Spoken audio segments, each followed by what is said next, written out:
खाना बदोशी की जिंदगी गुजारना कोई आसान काम नहीं। अक्सर खुले आसमान के नीचे रातें गुजारनी पड़ती हैं। मालो मता की हिफाजत और देखभाल भी आसान नहीं रहती।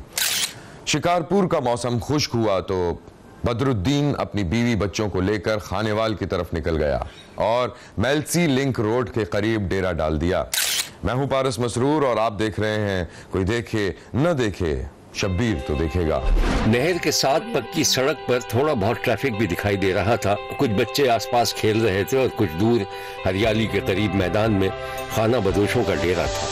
सामने ही उनके मवेशी घास चरते दिखाई दे रहे थे। खाना बदोश खानदान का सरबराह बदरुद्दीन इत्मीनान से चारपाई से पांव लटकाए बैठा था और सामने ही बड़े बड़े डब्बों में ताज़ा दूध मौजूद था, जिसे करीबी लोग साइकिल, मोटरसाइकिल या फिर पैदल आकर ही खरीद रहे थे।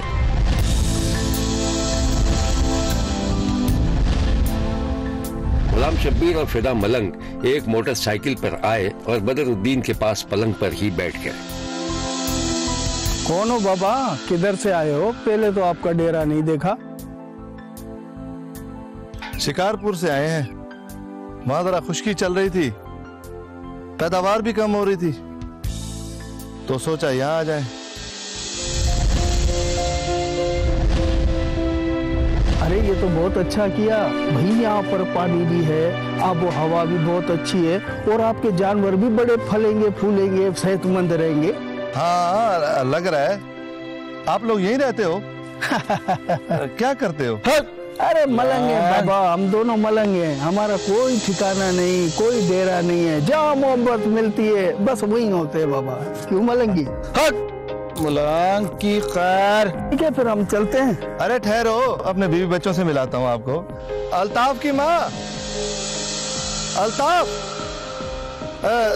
बच्चे इधर कहीं काम कर रहे हैं, कभी मिलवाऊंगा आपसे। हाँ, कोई बात नहीं, हमारे भी बच्चे हैं भाई, कोई मसला नहीं है। फिर चक्कर लगेगा इंशाल्लाह। जी जी जी, रब रखा। जरूर। चल मलंगी। शिकारपुर के खाना बदोश खानदान में बदरुद्दीन, उसकी बीवी, एक नौजवान बेटा और एक कम उम्र बेटी और बेटा शामिल थे। इस खानदान के पास 40-50 लाख रुपए की मालियत के जानवर थे जो उनकी आमदनी का जरिया थे।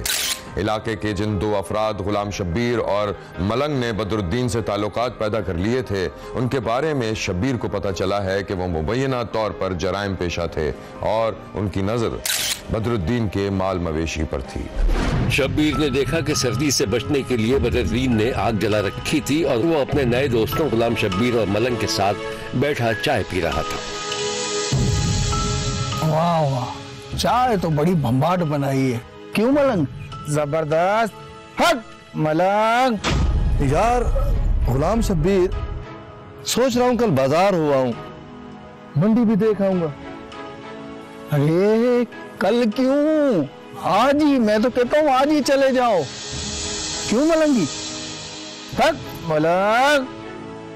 लेकिन यार ये पीछे मवेशी कौन चराएगा यार? अरे हम मलंगी हैं ना, हम किस लिए?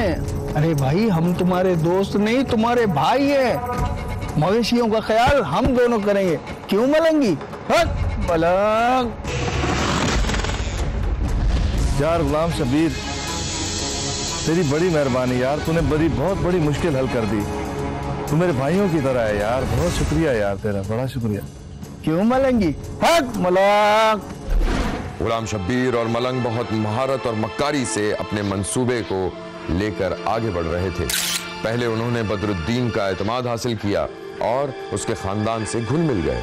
फिर बदरुद्दीन के मवेशी की देखभाल भी करने लगे। बदरुद्दीन की बीवी को भी उन पर एतमाद हो गया था। बदरुद्दीन और उसकी बीवी डेरे पर थे। बड़ा बेटा खुले आसमान के नीचे दूर एक चारपाई पर लेटा हुआ था।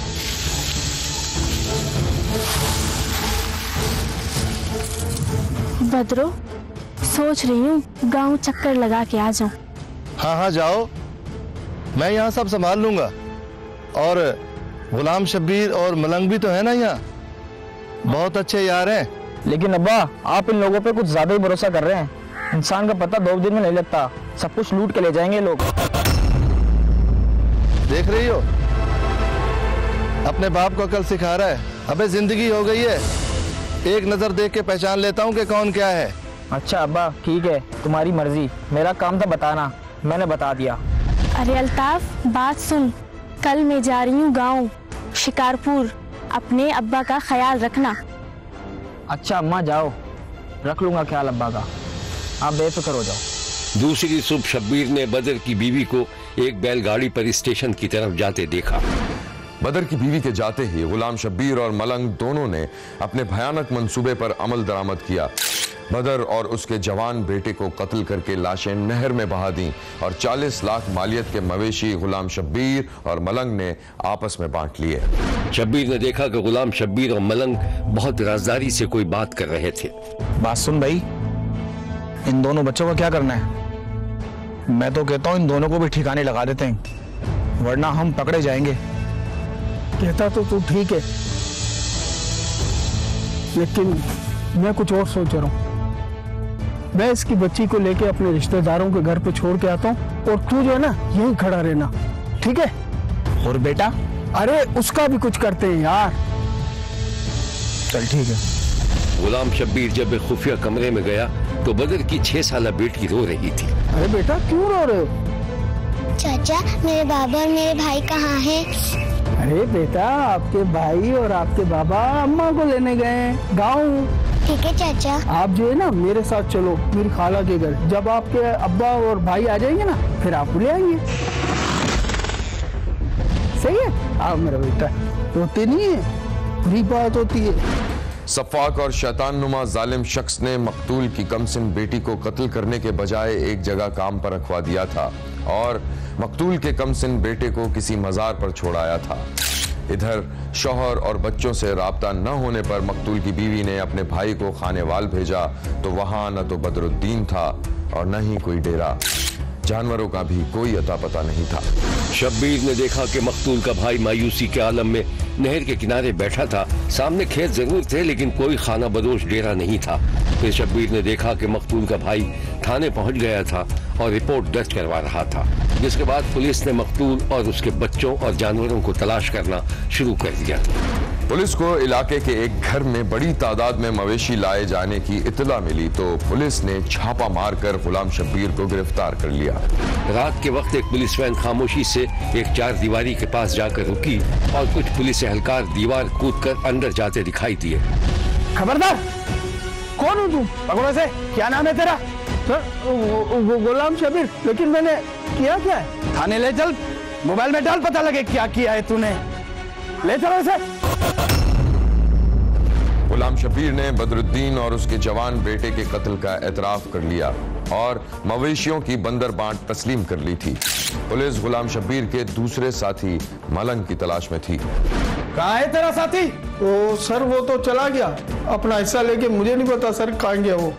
ये ऐसे नहीं मानेगा, ऐसे ले जाओ। जी सर। बोल भाई, क्या चाहता है? सर मैं बताता हूँ सर। गुलाम शब्बीर ने खाना बदोश बदर और उसके जवान बेटे अल्ताफ के कत्ल के बाद अपने ही साथी मलंग को भी लूट के माल की बंदर बांट में इख्तिलाफ के बाद कत्ल कर दिया था। पुलिस ने लाशें बरामद कर ली थीं और मकतूल बदर के कमसिन बच्चों को भी बाजियाब करा लिया। ये है मुबैना जराइम पेशा अफराद की तस्वीरें। पुलिस के मुताबिक इनमें से एक खुद अपने ही साथी के हाथों मारा गया जबकि दूसरा पुलिस की तहवील में है। ये आज से तकरीबन 20 से 25 रोज कबल थाना तुलंबा की हदूद में एक बड़ी अंदोनाक वारदात हुई। वो आए हुए थे अपने बच्चों के साथ, तो यहाँ पे कुछ क्रिमिनल लोगों ने उनको अपने झांसे में ले लिया और उनको अपनी बातों में लगा लिया कि हम आपको जगह प्रोवाइड करेंगे जहाँ पे आपके जानवर जो है वो चारा हासिल कर सकते हैं और इसके साथ साथ आपको रहाइश की सहूलियाँ जो है वो भी हम प्रोवाइड करेंगे। तो उस एतबार से वो उनके धोखे में आ गए और ये गुलाम शब्बीर और फिदा जो कि हमारे एक्यूज थे, इन्होंने उन लोगों को जाकर वहाँ पर इंतहाई बेदर्दी के साथ बाप और बेटे को कत्ल करके उनकी लाश जो है वो नहर में बहा दी। इसके साथ इसने उस बदरुद्दीन को भी मार के नहर पर फेंक दिया। वो जो कि बहुत बड़ी नहर है मेल्सी लाइन, तो उसकी तलाश तेरी जारी है। इसने उनके साथ एक उसका बच्चा था इम्तियाज 9 साला, उसकी बेटी थी सुगरा बीबी, इनको भी वो इसने राइट लेफ्ट कर दिया। वो भी हमने फौरन उन बच्चों को रिकवर करके लवाकिन के हवाले किया। उसके जानवर वगैरह वो सारे जो थे वो हमने रिकवर करके लवाकिन के हवाले किया। पुलिस ने मकतूल के लवाहिकीन को लूटा हुआ माल बरामद करके वापस कर दिया था, लेकिन शब्बीर सोचता है कि इंसान भरोसा करे तो किस पर करे। बदरुद्दीन एक सादा लौह खाना बदोश था जिसे परदेश में लूट कर कत्ल कर दिया गया था और एक माँ को उसके जवान बेटे से महरूम कर दिया गया था। शब्बीर ने मुल्जिमान को कड़ी से कड़ी सजा देने का मुतालिबा किया है। देखते रहिए, क्योंकि कोई देखे न देखे, शब्बीर तो